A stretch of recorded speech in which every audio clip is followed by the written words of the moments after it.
What if my sub abuses their safe word? I just can't let them get away with that. This is a follow-up to the last video I just did about I can safe word whenever I want. And I changed my hat, so you got a little variety. So this is for the folks that might be going, well, wait a minute. You know what? If my submissive can safe word whenever they want, whether that's a traditional safe word or it's just a speak up in plain language, I have to go to the bathroom, or whatever your agreed upon protocol is. Well, if they just can do that willy-nilly whenever they want, that's a slippery slope for them. Just safe wording because they, don't feel like it. They're just safe wording for everything, crying wolf and abusing that safe word. Now, I ask that you get the concept or possibility of abusing a safe word out of your head, and we're gonna throw it away. If safe words aren't working for your situation, or if somebody is acting in bad faith, that is not the fault of a safe word existing. That is not the fault of someone having full autonomy as they need to have in truly consensual situations.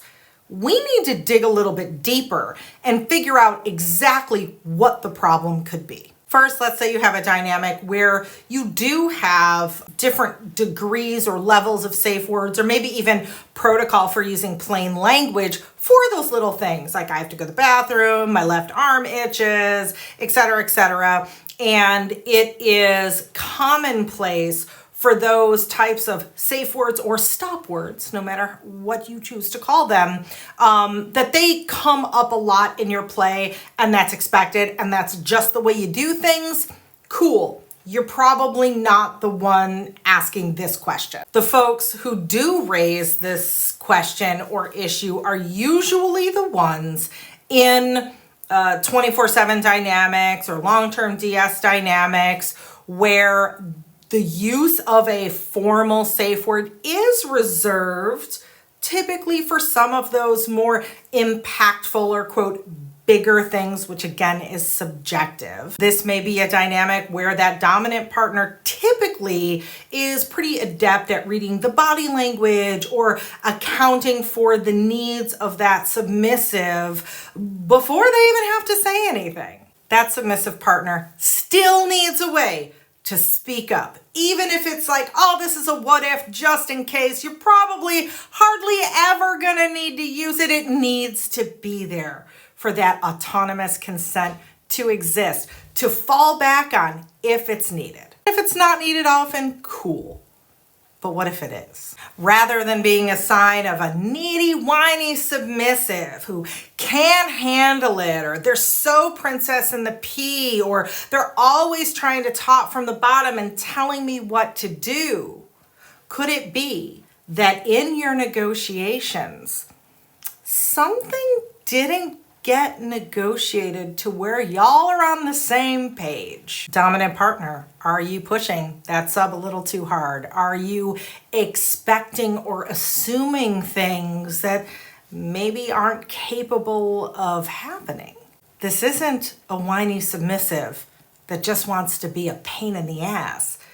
This is a huge glaring sign that you need to go back to negotiations and talk about some of this stuff, rework some of this stuff. Something clearly isn't working if that submissive is safe wording way more than you both want them to. Something's not lining up, so talk about it. Submissive, dominant, get out of your power dynamics, go back to your autonomous selves and have a good talk and rework some of your agreements, some of your consent tools, some of your protocols, so you are both on the same page and you are safe wording or not safe wording as much as you both would like. But what if that submissive is being a pain in the ass?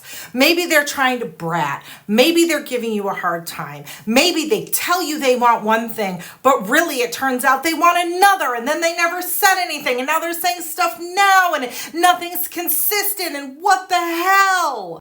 Again, not the fault of the fact that you have safe words. there's something else going on.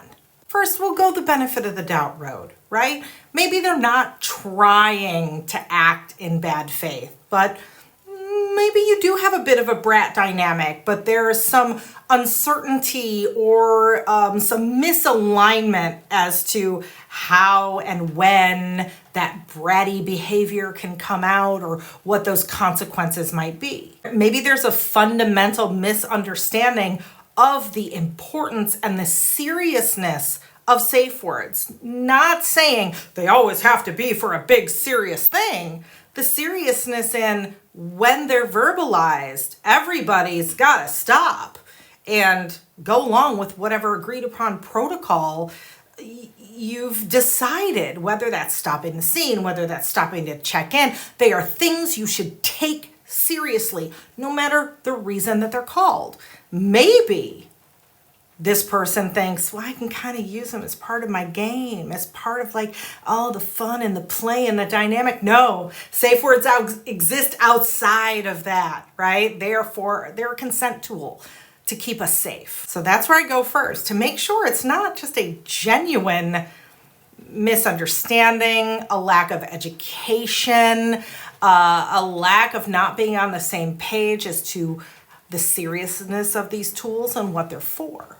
But also humans are gonna human, right? Sometimes we end up with some jerks who are acting in bad faith, who say one thing and do another, or who do things that are manipulative, etc. And if that's the case, the safe word didn't make them that way. And there's probably a pattern of that outside of those particular DS interactions that you're having a conflict over. That's more of a, I need to ask myself, do I belong in a dynamic or a relationship with this person? Are they acting in bad faith? Are they acting manipulative? Again, not just because they're safe wording, but when you look and you peel everything back, there's a bigger pattern of some fuck shit going on. So that can happen too. But in those cases, the existence of a safe word, the existence of a submissive having autonomy over their own safety and comfort, no matter the situation, no matter the time, it's not causing those situations. Those things that appear to be a sub abusing their safe word are indicative of a lot more iceberg under the surface that you need to address. So can a sub abuse a safe word? No. Safe words, or an equivalent stop mechanism to advocate for our consent, whether you choose to call it a safe word or not, has to be present at all times. And taking them away or disallowing them for people or in situations where they're really needed isn't going to prevent the people that are truly acting in bad faith from doing their fuck shit. But it is going to take away a very important safety mechanism and consent mechanism for lots of people who absolutely need it. So please get this concept of, but subs abuse their safe words all the time, out of your head, because it does more harm than good.